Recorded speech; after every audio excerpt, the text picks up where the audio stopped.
السلام علیکم۔ امید کرتا ہوں آپ سب بھائی خیریت سے ہوں گے۔ دوستو، جیسا کہ آپ جانتے ہیں کہ میں اپنے چینل پر تیتر کے متعلق بہت ہی مفید قسم کی ویڈیو اپلوڈ کرتا رہتا ہوں۔ چونکہ آج کل بریڈنگ سیزن چل رہا ہے تو میری زیادہ تر ویڈیو کا جو عنوان ہے وہ بریڈنگ کے متعلق ہی ہوتا ہے کہ بریڈنگ کے متعلق ہمیں کون سے مسائل کا سامنا کرنا پڑتا ہے، اور انشاءاللہ آگے جا کے یوں ہی بچوں کا سیزن آئے گا تو پھر بچوں کی خوراکیں، ان کی بیماریاں اور احتیاطی تدابیر، اس کے بارے میں بھی ویڈیو اپلوڈ کر کے آپ لوگوں سے شیئر کرتا رہوں گا۔ تو دوستو، ہماری آج کی ویڈیو کا عنوان ہے کہ اگر مادہ انڈوں پہ کڑک بیٹھ جائے تو اس کے بعد ہمیں کیا کرنا چاہیے، کیونکہ بہت سے دوست مجھ سے پوچھتے ہیں کہ بھائی کیا تیتر کو الگ کر لینا چاہیے یا اس کو الگ نہیں کرنا چاہیے۔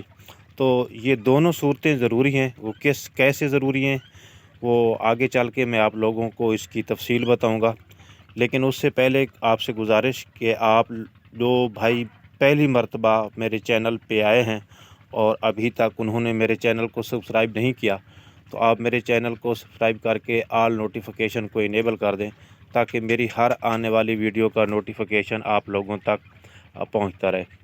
تو چلتے ہیں دوستو اپنے ٹاپک کی طرف۔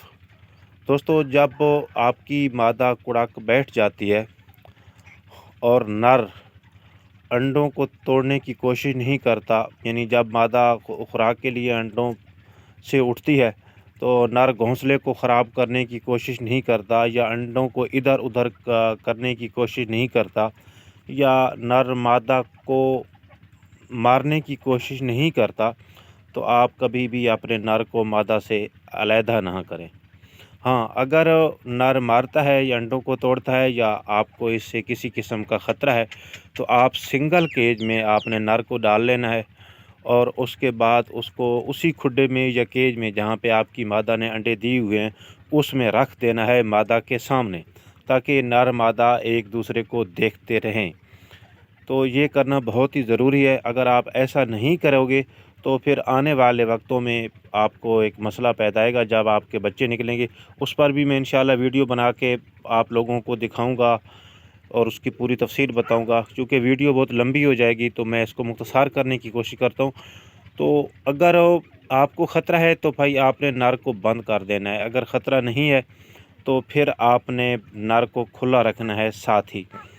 تو اگر آپ کو مزید کوئی مسئلہ ہے آپ کا تو آپ کمنٹس میں مجھ سے پوچھ سکتے ہیں، میں انشاءاللہ ہر ممکن کوشش کروں گا کہ آپ لوگوں کو اس کے مسئلے کا حل بتاؤں۔ تو ملیں گے اگلی ویڈیو میں، اس وقت تک کے لیے اللہ حافظ۔